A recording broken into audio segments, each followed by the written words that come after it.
오늘은 열왕기하 2장 19절에서 22절 말씀입니다. 이 말씀을 통해서 좋지 못한 곳의 기적이라는 제목으로 말씀을 전하고자 합니다. 좋은 밭은 개간하지 않아도 씨를 뿌리기만 하면 때가 되어서 열매를 잘 맺힙니다. 그렇다고 해서 항상 개간하지 않고 씨를 뿌릴 수는 없겠죠. 수년이 지나거나 가을 후에 개간해서 양분을 뿌려줘야 할 때도 있습니다. 좋지 못한 그 황무지 같은 것을 개간한다는 것은 여간 쉽지가 않은 일이죠. 지금처럼 연구용 기술이 발달하기 전에 그건 아니지만 오래 전에는 일일이 사람 손과 농기구로 이 모든 문제를 해결해야만 했습니다. 돌이 많거나 단단한 땅은 개간하기가 정말 그래서 힘들었던 과거를 우리가 생각해 볼 수가 있는 거죠. 지금처럼 기기가 있어서 하는 것도 아니기 때문에 기기가 있다고 한다면 아무것도 아니지 않겠습니까? 하나님께서 처음에 하늘과 땅을 만드실 때는 선하고 좋았습니다. 그러나 루시퍼로 인하여서 땅은 부패되었고 또 부패된 땅을 다시 채우는 하나님의 계획이 있었기 때문에 또 있었지만 또 계속해서 사탄은 부패하게 만들어 버렸습니다. 이 땅을 그렇게 만들고 있는 거죠. 성경의 시대와 경륜에 따라 분류를 해보게 되어지면 우리가 잘 알 수 있듯이 부패한 것을 하나님께서 되돌리시는, 회복시키시는 그런 하나님이십니다. 다시 채우시고 회복시키시는 분이 바로 하나님이라시는 거죠. 그런데 이 일을 사람에게 맡겨주셨다는 것입니다. 루시퍼에게 맡겨준 건 아니었던 거고요. 그것도 우리가 경륜에 따라 생각해 보면 아담에게 또 노아에게 아브라함에게 또 모세를 통해서 이스라엘 백성들에게 또 그리고 지금의 은혜 시대 때에는 교회에게 맡겨주신 것 아니겠습니까? 부패된 것을 다시 개간해서 좋은 곳으로 만들기 위해서 누가 해야 할까요? 여러분 사람들은 다 악합니다. 악한 자들이 무엇이든 깨끗하게 할 수 있다 없다? 없다는 것이죠. 이들이 무엇을 깨끗하게 한다고 해서 옛날에 우리 1970년도에 새마을운동이 생긴 것처럼 이 새마을운동을 한다고 해서 깨끗해지지 않는다는 것입니다. 물론 환경은 깨끗해질 수가 있겠죠. 일본 가보면 거리가 얼마나 깨끗한데요. 휴지 하나 발견하지 못할 정도로 깨끗합니다. 그에 반해서 우리 대한민국은 지나가기만 하면 쓰레기가 여기저기 널려져 있죠. 아무튼 노력을 하면 깨끗해질 수는 있겠습니다. 그러나 사람의 악함을 해결할 수는 없지 않겠습니까? 없지 않겠습니까? 이 문제는 하나님께서 주 예수 그리스도를 통해서 구원받은 자들이 할 수 있는 부분이 아닌가 생각이 되었습니다. 그런데 이상하지 않습니까? 구원받았다고 해서 성도가 어떨까요? 성도는 선합니까? 악하죠. 물론 우리 속사람 선합니다. 겉사람, 구속하기 전까지 우리는 육신의 몸으로는 악하지만 속사람은 의인이 되었고 나날이 새로워지고 있습니다. 더 이상 죄와 사망이 믿는 자를 쏘지 못하고 괴롭히지 못하고 있죠. 그렇기 때문에 우리에게 가능하다는 것입니다. 불가능을 가능케 하시는 분을 통해서 우리도 믿음을 통하여서 불가능을 가능케 할 수 있다는 것입니다. 교회 이전 공사를 2주 동안 해왔어요. 아까도 말씀드린 것처럼 모든 공사를 은혜 가운데 하나님께서 마치게 해주셨습니다. 하나님께 감사와 영광을 돌리는 것이죠. 또 애써주신 모든 분들에게 감사드리고요. 그런데 지금 이 합정동 765번지에 소재한 이곳의 위치를 한번 생각해 보시기 바랍니다. 지금 오늘 오셨으니까 생각이 다 보시지는 못하셨을 거예요. 저는 2주 동안 공사를 하면서 공사 문제로 재료를 사야 하기 때문에 주변을 많이 돌아다녔습니다. 그래서 보았는데 지금의 교회 아래층은 일요일이기 때문에 주말에는 활동을 안 해요. 포교원이 있습니다. 그것도 2-3개월 동안에 평일에 오면 얼마나 시끄러운데 목탁도 두드리고 또 뽕짝 노래도 부르고 트로트도 부르고 이런 상황이 있습니다. 근데 지하에는 또 노래방도 있고요. 조금 떨어진 곳은 또 어떨까요? 여기 이쪽으로 가보면 먹자 골목이 있어서 밤만 되면 술 취한 사람들이 많이 있습니다. 그리고 또 이쪽으로 돌아가보면 길 건너서 가보면 도로 건너편에 신천지와 대순천지가 있습니다. 그리고 주변 교회에는 주변 교회 주변에는 교회가 또 왜 이렇게 많은지 몰라요. 돌아다녀 보세요. 여기 굉장히 많이 있습니다. 자, 이곳은 또 시청과 또 가까운 곳에 위치해 있어요. 공설 운동장도 있고. 저는 평택역이 중심인 줄 알았습니다. 근데 그렇지가 않더라고요. 또 보니까 평택역은 보나마일 뿐이었다라고 생각이 되었습니다. 그래서 2주 내내 많이 생각을 해봤습니다. 공사를 생각하면서 하나님께서 왜 이 위치로 보내주셨을까라고 하는 그 문제를 공사하면서도 계속 생각했던 거예요. 사실 돈을 더 주게 되어지면 공사도 할 필요도 없고 좋은 곳으로 갈 수도 있잖아요. 우리 저 합정동 쪽쪽, 여기 합정동이지만 좀만 가보면 시설이 다 되어져 있어서 이렇게 힘든 일을 할 필요도 없습니다. 사실 2주 내내 공사하느라 온몸이 막 부서질 것처럼 많이 불편하기도 합니다. 자, 이런 말씀을 하니까 혹 듣는 분들 가운데 누구는 사람 시켜서 하면 되지라고 하시는 분도 있을지도 모릅니다. 누구는 또 여유를 가지고 공사를 했으면 하는 분들도 있을 거예요. 그런데 우리 교회는 뭐 그렇게 재정 상태가 넉넉한 것도 아니고 시간의 여유도 없습니다. 배워야 할 것도 가르쳐야 할 것도 또 너무도 많기 때문에 괜히 이렇게 미루다 보면 여기에 시간 뺏길 문제로 인하여서 해야 할 일 못하기 때문인 거겠죠. 여러 가지 이유로 정한 시간에 우리가 이 땅에서 신속히 예배가 되어야 할 필요가 있었던 것입니다. 특별히 2주 동안 공사하면서 이곳의 위치를 매일매일 생각했다고 말씀드렸는데, 그래서 이렇게 생각을 해봤습니다. 저 신천지, 저 대순진리의 각종 이단들이 많은데 저 사람들을 어떻게 해야 될까? 그래서 이곳에 보내주신 목적이 있다는 것을 그렇게 생각을 했다는 것입니다. 처음에 평택역 근처로 예배당을 얻으려고 했지만 아시다시피 그렇게 못했던 것이죠. 장소도 없을 뿐더러 또 너무도 세가 비싸기 때문에 그게 못했습니다. 사실 말씀드린 것처럼 이진 자매님께서 바로 이 자리에 있다고 문자로 알려주셨는데도 저는 무슨 일 때문에 답변도 해주지도 못했어요. 관심은 오직 평택역 근처였고 교통이 편리한 곳만 저는 그렇게 생각을 했기 때문에, 그래서 그런 계획을 가졌었던 거죠. 그렇게 고집해 왔었습니다. 그러나 돌아보면, 지나서 보면 모든 것이 하나님께서 이런 계획한 그 일 계획 중에 일부분이 아닌가라고 하는 부분을 알게 되었습니다. 그래서 이 예배당의 위치를 생각하고 이곳으로부터 우리가 여기서부터 이제 중심으로 생각을 해서 시작을 해서 주변 지역을 개간해야 되겠다라는 생각이 들었습니다. 무엇을 개간해야 되는 의미로 잘 이해를 받아주셨으면 좋을 것 같아요. 그래서 영적으로 부패한 곳, 이 묵은 땅을 갈아엎어야겠다는 계획을 제가 이제 가지게 된 것입니다. 성경대로 믿는 우리들을 위에서만의 이 공간이 아니라 우리 주님의 뜻대로 이곳에서 쓰임받기를 바란다는 것이죠. 우리가 이 교회를 통해서 마땅히 우리가 해야 할 일을 찾아서 그래서 우리는 순종할 뿐이라는 것입니다. 오늘 이런 맥락을 통해서 우리가 오늘 말씀을 생각해 보자 합니다. 오늘 본문에 좋지 못한 곳에 대한 이야기가 있습니다. 그래서 이 문제를 엘리사, 또 이 기적을 통해서 하나님께서 고쳐주시는 그런 내용을 언급을 하고 있는데요. 먼저 이것을 우리가 살펴보기 전에 성경에 좋지 못한 것이 몇 가지가 있어요. 오늘 본문을 포함해서 6가지를 제가 이제 찾아서 말씀을 드리려고 하는데, 먼저 첫 번째로 창세기 2장 18절에 가서 보시면 남자가 홀로 있는 것이 좋지 못하다고 하나님께서 말씀합니다. 간단하게만 말씀드릴게요. 그래서 합당한 조력자로 이브를 하나님께서 아담의 갈비뼈 중에 하나를 취해서 여자를 만드시고 또 아담에게 주셨다는 것입니다. 이것은 처음부터 하나님께서 가정을 세우시는 하나님이라는 것을 알 수가 있는 거죠. 물론 이것이 사도 바울의 에베소서의 교회에 대한 말씀을 해주고 있는 반면입니다. 이 부분입니다. 이것을 생각해 보면 오늘날 가정이 어떻게 되고 있습니까? 세워지는 것보다도 무너지고 또 부서지고 파괴되어지는 그런 가정들이 많이 있죠. 가정의 문제가 크다라는 것을 우리가 알 수가 있습니다. 그래서 이런 문제로 가정이 원활하게 돌아가기 위해서는 홀로 있지 못한 부분을 보시고 합당한 조력자를 주셨다.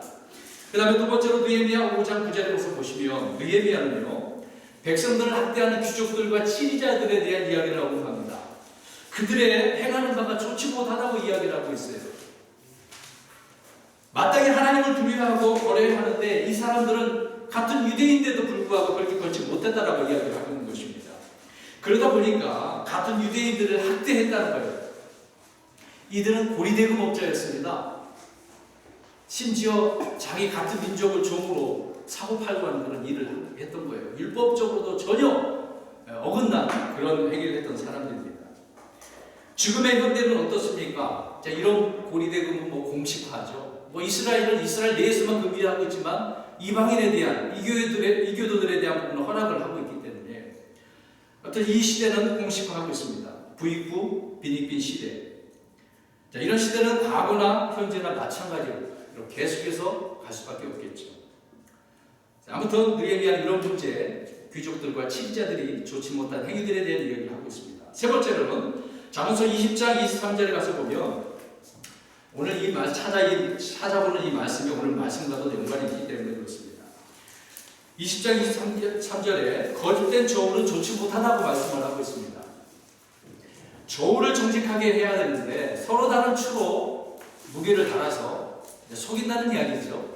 장사를 하는 그런 부분이 있다는 것입니다. 그래서 이런 서로 다른 추로 속여서 저울을 다는 행위는 좋지 못하다고, 죽게 가증하다고 성경은 말씀을 해주고 있습니다. 성경은 이런 잘못된 부분을 말씀하고 있는데 지금 현대 시대에도 우리가 이 말씀이 적용되지 않겠습니까? 정직하다라고 하는 것은 우리 그리스도인들에게 아주 중요한 부분입니다. 세상에서는 정직하지 않는 그런 부분도 다반사잖아요. 특히 우리 그리스도인들은 항상 정직해야 됩니다. 우리가 오늘 킹제임스 성경에만 정직이라는 단어가 있다는 거죠. 부패한 교편들은 모두가 정직이라는 이 단어를 바꿔버렸습니다. 다른 단어로요. 자, 그럼 이건 누가 이런 짓을 할까요? 다 알 수 있겠죠. 자, 이런 부분에 대해서 좋지 못하다, 속이지 말아야 되는 것입니다. 네 번째로 잠언서 24장 23절에 재판할 때 사람들의 외모를 중시하는 것은 좋지 못하다고 말씀을 하고 있습니다. 예나 지금이나 재판하는 고위 관직들 중에 대부분이 사람들의 외모를 보기 때문에 그러겠죠. 외모는 보이는 형상만을 말하는 것이 아닌 것입니다. 그 사람의 어떤 모든 환경 됨됨이까지 다 보겠죠. 사람의 됨됨이를 보는 것이 아니라 외모를 판단하기 때문에 올바른 재판이 이루어지지 않는다는 것입니다. 자, 이런 부분이 있어서도 좋지 못하다라고 성경은 언급을 하고 있다는 것이죠.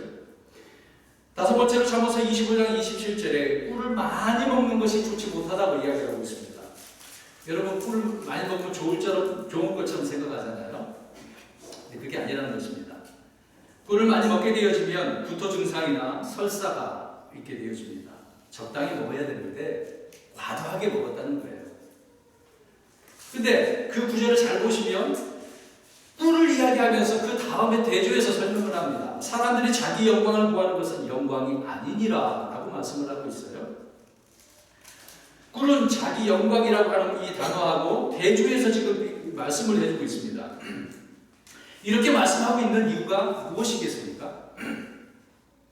그 다음 장에 보면 잠언서 27장 2절에 다른 사람이 너를 칭찬하게 하고 내 입으로는 하지 말며 낯선 자가 칭찬하게 하고 내 입술로는 하지 말지니라라고 말씀을 하고 있습니다. 스스로가 자기를 칭찬하는 것은 칭찬이 아니죠. 스스로가 뭔가 착각을 하고 있는 거예요. 다른 사람이 칭찬을 해줘야 그게 올바른 칭찬이 아니겠습니까? 그런 것처럼 사람들이 자기 스스로 영광을 구하는 것은 영광이 아니라는 것입니다. 꿀을 많이 먹는 것은 이건 바보라는 얘기죠. 모르니까 꿀컥 먹겠습니다만은 그게 아니라는 것입니다. 그런 것처럼 스스로가 자기 영광을 구하는 것은 어리석은 것이다. 여섯 번째로 오늘 본문의 말씀을 하고 있습니다. 본격적으로 오늘 본문에 대한 말씀을 살펴볼 건데요. 여리고 도시의 사람들이 엘리사에게 도시에 위치는 좋으나 물이 좋지 못하다고 설명을 합니다. 그러면서 땅이 열매를 맺지 못한다고 보고를 하고 있는 것이죠. 이 이야기를 들은 엘리사는 새 항아리에다가 소금을 담아서 자기에게로 가져오라고 언급을 합니다. 그래서 엘리사는 그 소금을 가지고 물들의 근원으로 나아갑니다. 그곳으로 가서 소금을 던져버렸어요. 표현이 그렇습니다. 기록된 대로. 그래서 부패한 물이 치료가 되어져서 200~300년 동안 그 물이 아주 좋아졌다라고 설명을 하고 있습니다. 물론 우리가 살펴보면 엘리사 때부터니까 열왕기하가 기록될 때까지 그 기간을 생각해 보면 약 200~300년 동안 되거든요. 그러니까 꽤 오랫동안 그 물들이 좋았다라고 말씀을 하고 있는 것입니다. 그 이후에는 어떻게 됐는지 잘 모릅니다. 성도 여러분, 오늘 엘리사는 여러 가지 기적을, 엘리야 다음으로 엘리사도 많은 기적을 보여줬는데, 여러 가지 기적들 중에 하나인 바로 이 여리고 도시의 그 물들을 고치는 기적을 보여주었습니다. 엘리사 이전에는 여리고의 물들이 좋았는지 나빴는지 언급을 하고 있는 부분이 없기 때문에 모르겠습니다. 그리고 열왕기서가 기록되고 난 이후에 여리고의 물들이 좋았는지 나빴는지도 사실 몰라요.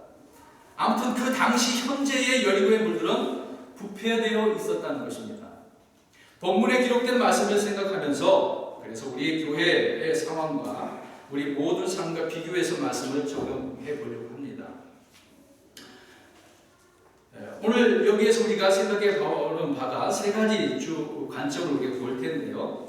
여리고 사람들의 세 가지 관점, 잘못된 관점이라는 것입니다. 하나님께서 보시는 관점과 세 가지가 달라요.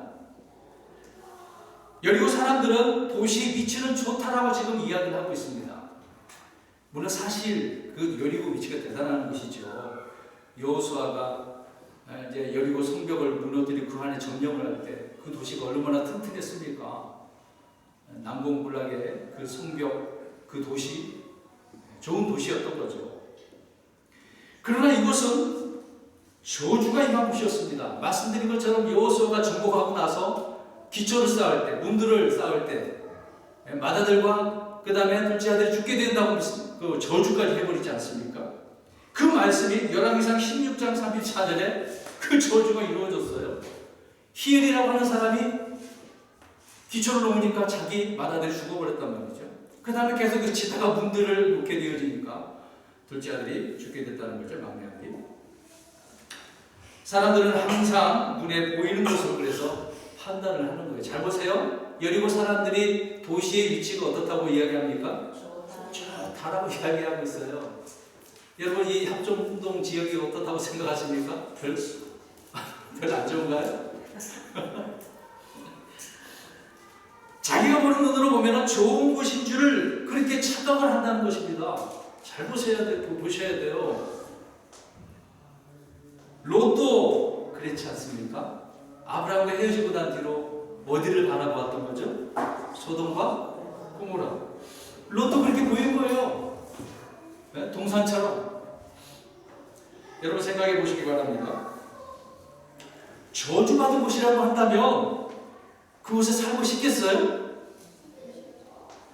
살고 싶지 않죠. 누가 그곳에 가서 저주받은 곳이라고 하는데 여러분 흉가집에서 살라고 하면 살겠습니까?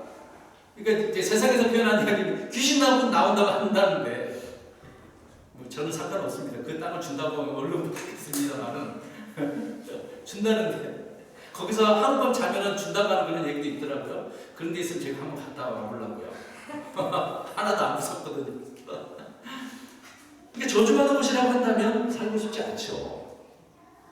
근데 신약에서는요, 여리고라는 단어 지역 이름이 여러 번 언급되어져 있습니다. 근데 살펴보면 특별한 곳이 없어요. 특별한 곳이 아니에요. 예수님께서 이 지역을 지나가셨기만 하셨지 그곳에서 무슨 사건, 기적, 뭔가 보여주신 내용이 하나도 없어요. 이곳에서 무슨 기적 아무도 없단 말입니다.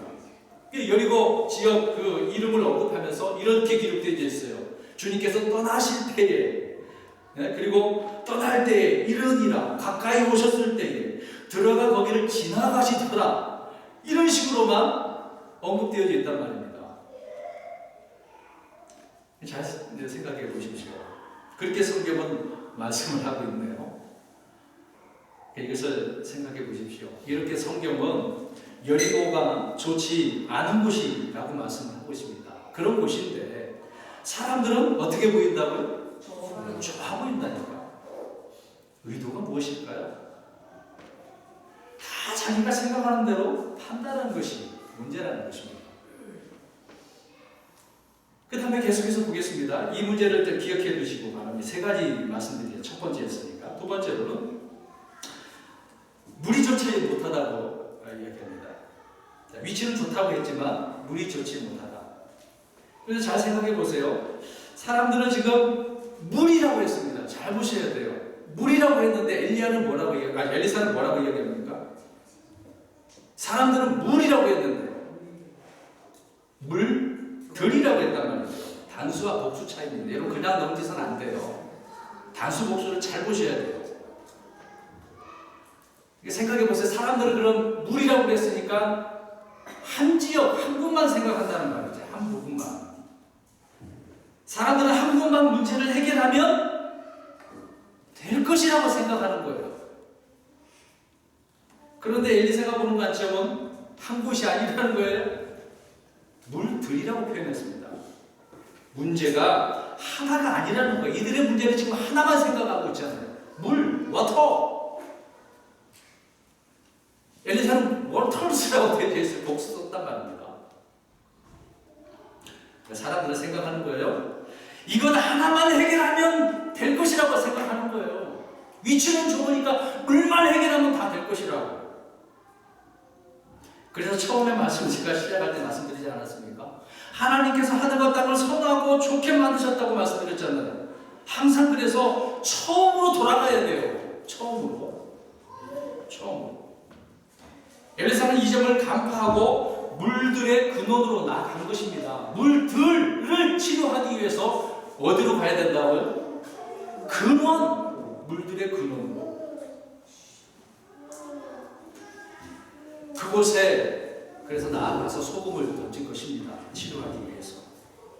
여러분 소금에 대한 성경의 성경이 여러 의미로 사용되고 있는데 굳이 다 언급할 필요가 없을 것 같아요. 여러 번 말씀드렸던 부분이기 때문에 그냥 문자 그대로 소금이에요. 소금 뿌린 거예요.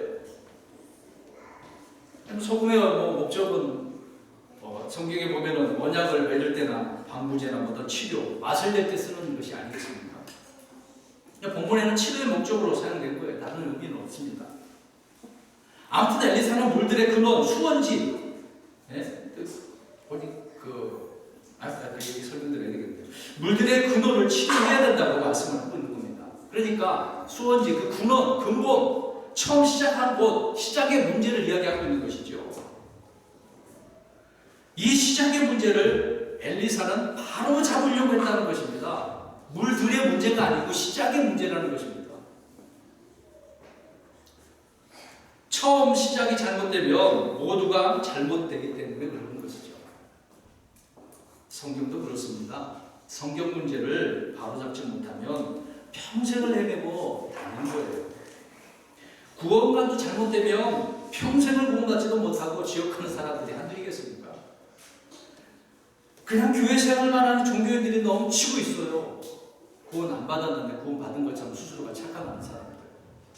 저는 지금 처음 이야기하는 거예요. 근원 문제를 이야기하는 겁니다.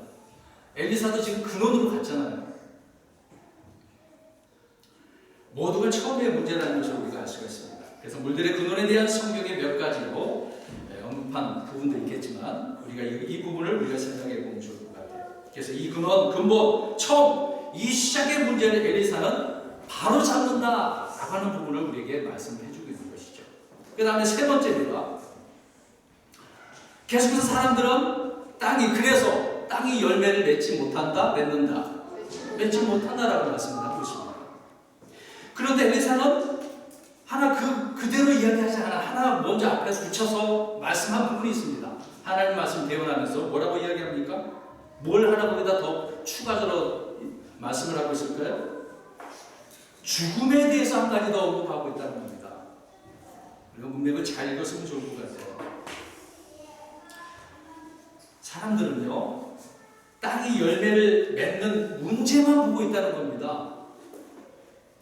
열매를 맺는 게 먼저입니까? 생각해 보세요. 열매는 처음부터 열매가 나오나요? 나중 문제잖아요. 이들의 문제를 뭐만 보고 있어요? 당장 열매 보여주고 빨리 뭔가 현상이 드러나야 돼요. 여러분 농부가 씨를 뿌려놨는데 그 다음날 열매가 맺히나요? 아니잖아요. 이들의 보는 관점이 지금 당장 열매 바라보는 관점이 지금 문제가 있지 않습니까?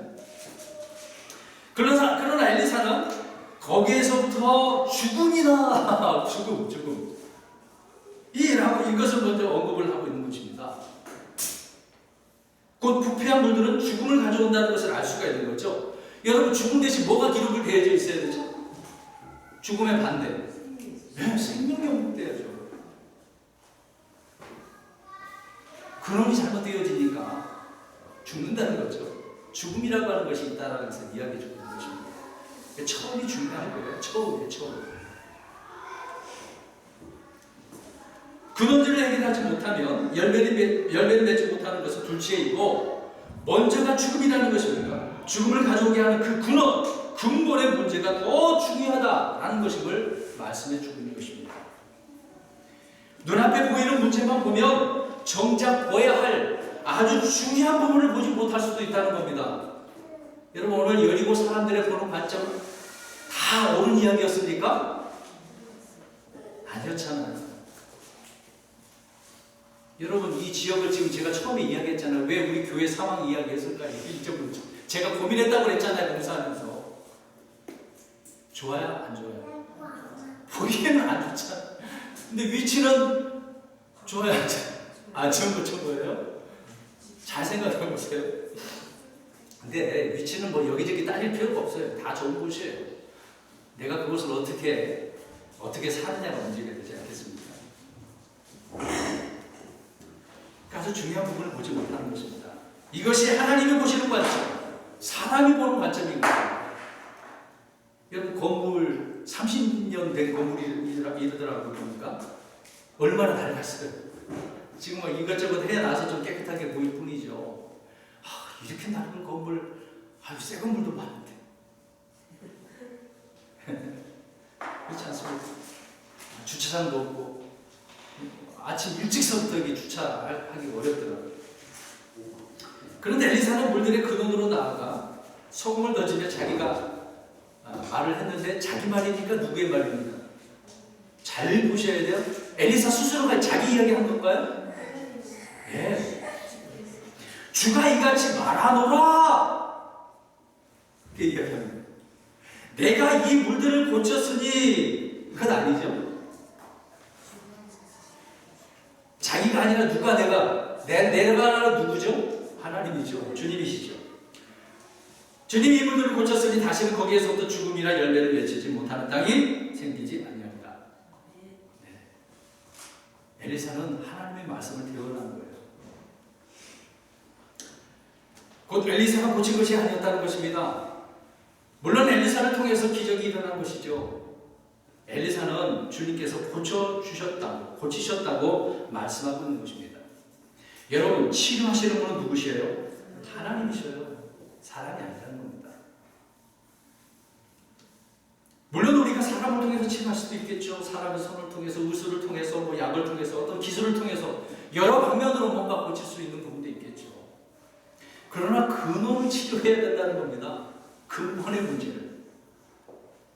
그래야 바로 잡을 수 있다는 것입니다.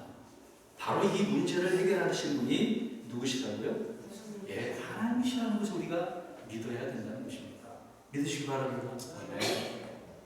성령의 믿음의 사람들은 어떤 기적, 표적, 기사를 통해 자기가 했다고 하지 않았습니다. 모두가 하나님께서 하셨다고 했죠. 그러나 거짓 예언자들, 거짓 교사들 누가 했다고 할까요? 자기가 했다고 하지. 자기가. 모두가 하나님께서 하셨다고 성경은 말씀을 하고 있습니다. 보십시오. 하나님께서 치료하시니 오랫동안 유지되지 않습니까? 그런데 잘 보십시오. 21절에 죽음이나 열매를 맺지 못하는 땅이 생기지 아니하리라 라고 하였는데, 전혀라는 단어가 있어요? 아니요, 없어요. 그리고 22절에 이날까지 이르렀다고 했습니다. 이제 열왕기사 기록한 그 저자 때까지니까 처음에 말씀드린 것처럼 그 이후에 어떻게 되는지 몰라요. 어떤 여지를 지금 남겨두고 있다는 겁니다. 잘 생각해 보세요. 왜 그렇게 여지를 남겨두고 있을까요? 유대인들과의 관계성을 지금 이야기해주고 있는데, 유대인들이 하나님께 불순종할 경우에 그 도시의 물들은 어떻게 될까요? 부패될 수밖에 없어요. 그런 여지가 아닐까요? 다른 어떤 의미도 있을 수도 있겠습니다. 이것은 하나님과의 이스라엘의 그 관계성을 이야기해주고 있는 거죠. 항상 이스라엘은 하나님과 그 관계가 올바른 관계로 되어져 있어야 된다는 것입니다. 이스라엘은 하나님과 그런 관계를 계속해서 유지해 나가야 된다는 거죠. 근데 성경을 보니까 어때요? 구약을 보니까 아니죠.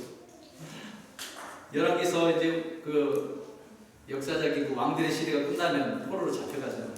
황폐했습니까? 부패했으니까 황폐하게 되어지는 그런 내용들을 우리가 알 수 있습니다. 자, 오늘 말씀을 요약해 보면 이렇습니다. 하나님의 관점으로 볼 것이냐, 아니면 사람들의 관점으로 볼 것이냐, 두 가지입니다. 그 관점이 세 가지나 다르다는 것을 이야기해 줄 수 있는 거죠. 그렇게 말씀하고 있습니다. 사람들의 관점은 하나님의 관점과 정반대이죠. 사람들은 위치가 좋다 하고 물이 좋지 못하면, 또 땅이 열매를 맺지 못하는 그런 부분을 언급합니다. 그러나 하나님께서는 말씀드린 것처럼 위치의 문제보다 근원의 문제를 언급하며, 또 근원의 문제를 해결하지 못하면 죽음이라는 문제가 있다는 것을 말씀해 주고 있습니다. 열매는 말씀드린 것처럼 나중의 문제지요. 시작의 중요성이 중요하다는 것입니다. 그리고 하나님과의 그 관계성을 말해주고 있는데, 신약 그리스도인들도 그리스도인답게 하나님과 이런 올바른 관계가 유지되지 못하면 문제가 있을 수 있겠죠. 고통스러운 거예요. 하나님과의 이 교제가 항상 유지되어야 되지 않겠습니까? 이 말씀을 우리 교회와 우리의 삶과 적용해야 된다는 것입니다. 우리 진리 침례교회를 시작을 해서 이 주변을 바로잡기 위해서 이 시작이라고 하는 부분이 중요합니다. 새 예배당에 이렇게 입당을 했는데 이 출발이 다시 또 좋아야 되지 않겠습니까? 과거는 어찌 했던지 간에 여러분, 평택에 수백 개의 교회가 있습니다. 수많은 교회 중에 우리 교회, 이 진리 침례교회를 이곳에 있게 하신 하나님의 의도를 우리가 바로 알아야 되지 않을까요? 그래서 좋지 못한 곳에 기적을 일으키시는 저와 여러분이 되자는 것입니다. 오늘 엘리사는 하나의 도구로 사용되어지는 거예요. 도구로. 말씀드린 것처럼 좋지 못한 곳에 기적을 일으키시는 분이 누구십니까? 하나님이에요. 저와 여러분은 하나님의 의의 도구로 사용될 뿐입니다. 그렇게 돼야죠. 우리가 행하는 일은 자랑할 것이 그래서 아무것도 없어요. 순종할 뿐입니다. 순종할 것뿐. 사람들은 환경 자꾸 이것저것 이야기하겠죠. 베드로가 예수님께서 물 위로 걸어오셨을 때 물 위로 걸었어요? 안 걸었어요? 그렇죠. 예수님 볼 때는 걸었어요. 근데 풍랑을, 바다를 보니까 어때요? 빠져버렸잖아요. 그 환경을 보면 그대로 주변을 보면. 여러분, 공사를 하면서 우리 형제님하고 이야기를 했어요. 뭔가 안 맞고 틀어지고 그러면은 하는 말이, 우리에게는 실리콘이 있다. 무슨 말인지 아시죠? 실리콘으로 잡아버리면 끝나. 감춰버리면 끝나. 만능이에요. 아, 실리콘 대단한 위력을 가지고 있구나. 생각해 보세요. 뭐 잘못되든 무슨 문제가 있든 간에 하나님의 말씀이 있으면 문제가 해결되어지는 것입니다. 그리고 또 어제 다 짐 올리면서 계단까지 다 청소를 했어요. 이 30년 된 건물, 오랫동안 계단 청소도 안 해서 먼지가 얼마나 많았던지 계단에 올라올 때 보니까 어때요? 깨끗하죠? 누가 한 거예요? 우리 성도님들 하신 거 아닙니까? 그러니까 우리가 여기서부터 시작해서 이 주변의 모든 부분을, 여러 가지 문제점을, 부패된 것을 바로 잡자는 것입니다. 물들의 근원으로 나갔을 때 그 원인을 해결하고 그 주변을, 물들을 해결할 수 있는 부분이 아니겠습니까? 마지막으로 다시 한번 말씀드립니다. 모든 좋지 못한 기적을 일으키신 분은 하나님, 오직 하나님을 통해서 우리는 주님과 함께하는 사람들 아닙니까? 늘 주님을 통해서. 그리고 바라보는 관점이 문제라는 것이죠. 여리고 사람들의 바라보는 시각, 그런 문제가 아니라 하나님께서 보시는 그런 관점으로 우리는 우리 주어진 모든 삶을 바라보아야 할 것입니다. 마지막으로 믿음으로 우리가 이런 기적을 일으키는 저 여러분이 우리 진리 침례가 교회가 되길 주님의 이름으로 축원합니다.